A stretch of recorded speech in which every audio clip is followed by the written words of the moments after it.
The Real Take, your weekly real estate news you need to know. Brought to you by Joe Kehrig, one of the most accomplished real estate professionals in the United States. Sponsored by Blueprint to Success, high performance real estate coaching. Welcome everyone to The Real Take. My name is Joe Kehrig. The Real Take is different than most real estate news programs.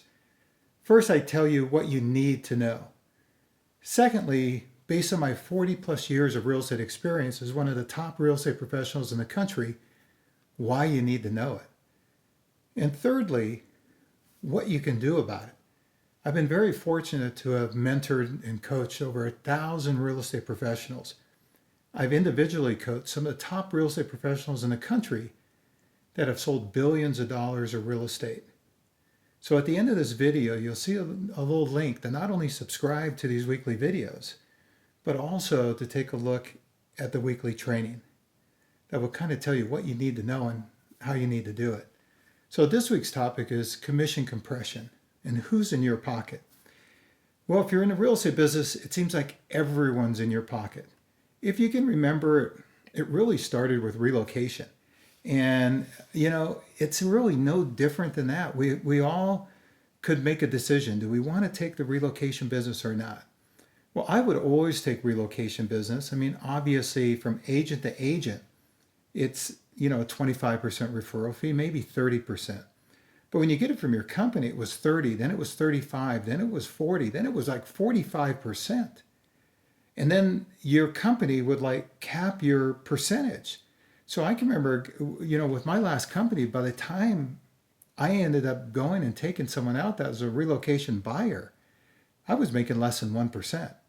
And I just said, no, my time's too important. I'd rather work with people that, I feel I'm making a fair commission on. But then who was it? Then it was, Redfin. Now, Redfin wasn't individually in our pocket, but they're in our pocket from the standpoint of offering to list a home for 1%. And I'm not going to get into the value or the non-value or anything like that. That's not what this is all about, because you know what? They're here and they're here to stay. But it's also this week to talk about who else is in our pocket. Everyone's really in our pocket. It's like, and here's where I think it's going to take. This is what we talk about with Real Estate 2.0. This is what it's all about. And you're going to have to get used to it. One of the things is you have to put yourself, like we talked about last week, at the top of the funnel. And some of these trainings that I'll link you up to will show you how to get to the top of the funnel, because you need to be at the top of your own funnel. Because I'll tell you right now that everyone else is fighting to get at the top of the funnel. So by the time it drops out of the funnel to you, you're paying a 30, 35, 40, 50% referral fee on it. And here's where it's going to change the industry. Right now, we have 1.4 million real estate professionals. And first off, it's kind of a misnomer if I say 1.4 million real estate professionals, because we all know that they're not all professionals. If this is your work and you dedicate yourself, and the fact that you're listening to this, you're probably one of those that is a professional, because you understand, you need to know. My favorite saying is, the more I know I need to know. So let's talk about the commission compression. One is, first off, on the 1.4 million, I absolutely believe within 3 to 5 years, it will be half of that. It will literally be half, because half of those agents right now are barely selling a couple homes a year. And by the time they're giving up all of their commission, because everyone's in their pocket, it won't be worth it for them to stay in the business. So, and the problem is with 1.4 million and the business funneling down, because what's happening, it's just like kind of in, the United States, the rich are getting richer, and the poor are getting poorer. So the top agents are building teams, and they're getting more of the market share. And the other 75% of the real estate agents are fighting for the 25% of the business left, because the top 25% of the agents are doing 75% of the business. So what's happening is we're negotiating ourselves down to zero. You talk to someone and, you say, okay, commissions are fully negotiable. My commission is 6, and then it's 5, then it's 4. I ran into one that it was literally 3%. Now in our area, the average commission going out is 2.5%. So this guy is willing to list a home for 0.5%. And I will tell you, there's no industry probably as true as it is in real estate that you get what you pay for. So we're beating each other up basically down to zero. So who else? Real estate 2.0 is all about being at the top of the funnel. First, it was the agent. We were at the top of the funnel. We were the gatekeepers. But that wasn't always good to not have the transparency. But we could have stayed at the top of the funnel. But as we talked about last week, we got so many egos, 400 or 500 MLSs. And why do we have 400 or 500 MLSs? Is because we got so many egos in the politics involved.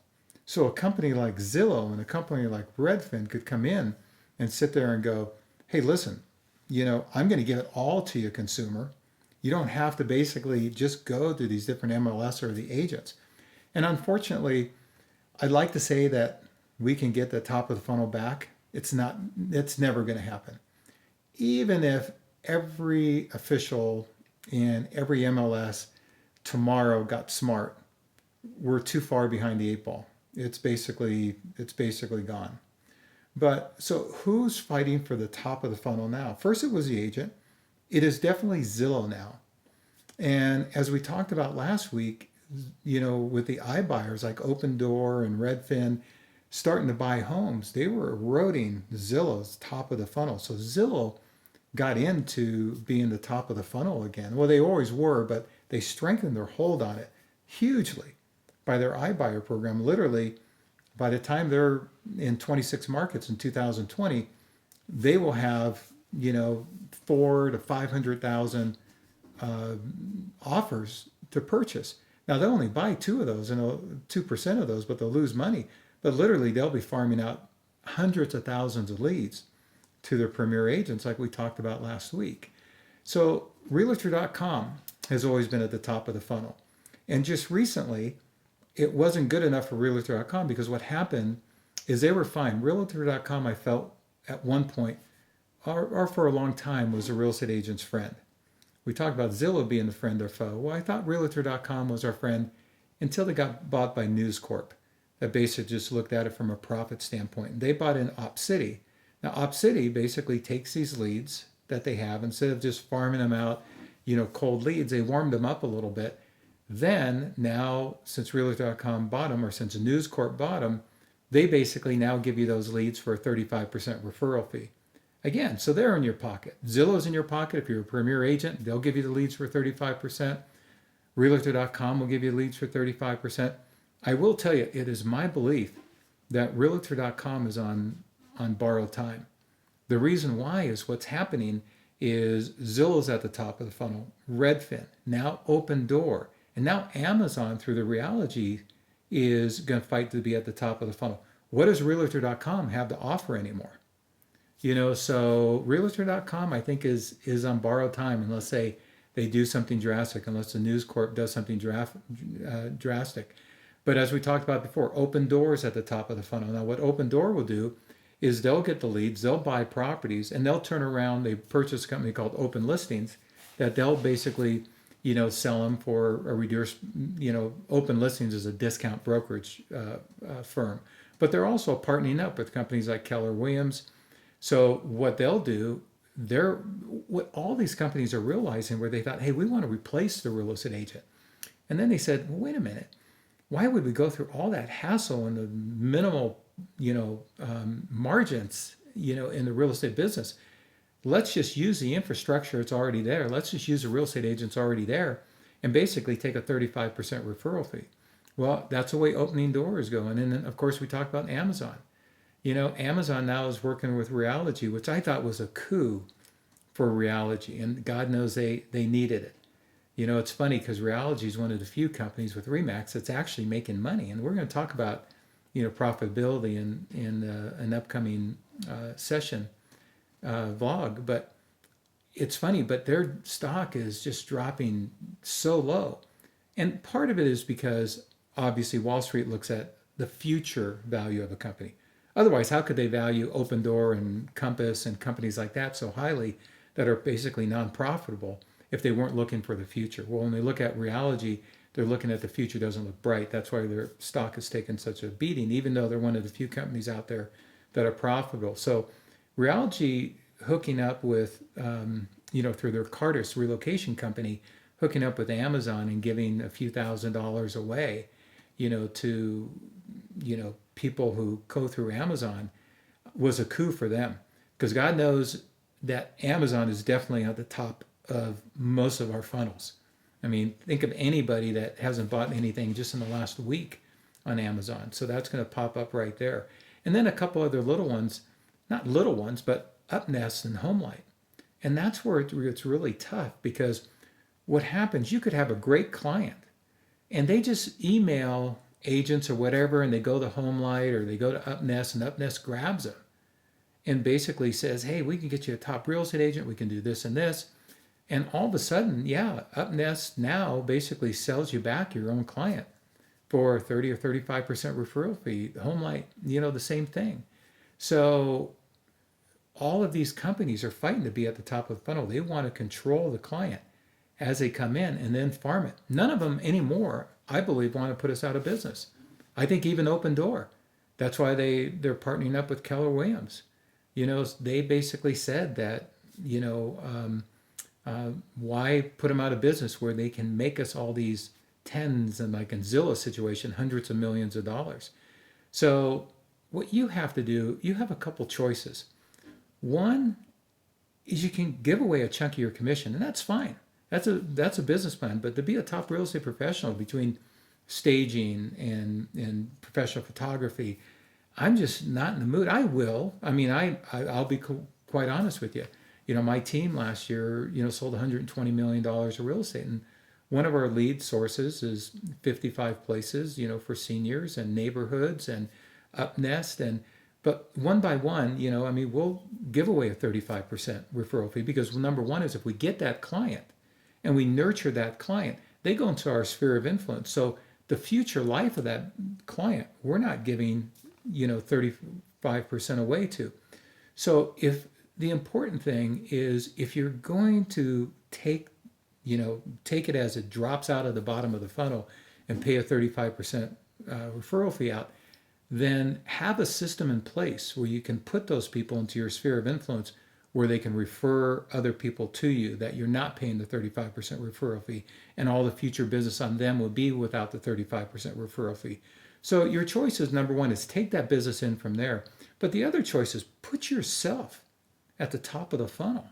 And how do you do that? Well, that's what some of the training that we do through our Blueprint to Success is, teaches you how to basically get a niche market and become, in your own area, the top of the funnel. So you don't have to pay the 35% referral fee out. And that's what a lot of our training focuses on. So the other thing, always remember, no matter if you're getting the 35%, business that you have to pay the referral fee, or you're not, what we have to do, we have to become better. Otherwise, if we're not better, then they should list their home with, if we can't justify more than 1%, then hell, they should list their home with Redfin. But we have to become better. We have to show more value. We have to build relationships. And we have to become an asset and a value to that client and justify ourselves. And that's what our training is all about. Thanks again for tuning in this week to The Real Take. Hopefully it's been helpful. Please click below to subscribe for your free training, or if you want to subscribe to these weekly videos. Next week, we'll cover the iBuyers. I'll explain to you how the iBuyer program works and how you can beat them at their own game. Because the iBuyers are here to stay. They're not like the for sale by owner companies. They're here today, gone tomorrow. People will sit there and say, well, Joe, when the market gets slow and they're buying all these homes and they're not selling, that's when they're really going to go down. No, that's not true. To be honest with you, when homes aren't selling, iBuyers are actually going to become more popular. I don't think they're going to ever justify more than maybe 10, 15% of the market. And sometimes, like in Phoenix, they're almost at 10% of the market. But they'll never go over, I think, 10, 15, or 20% of the market. But that's still a big chunk of market. Those are hundreds and hundreds of thousands of homes. So next week, tune in, subscribe, and please share the video with anybody you know that might appreciate it. And next week, we'll talk about iBuyers, how to beat them at their own game. And always remember to honor the journey. Thank you.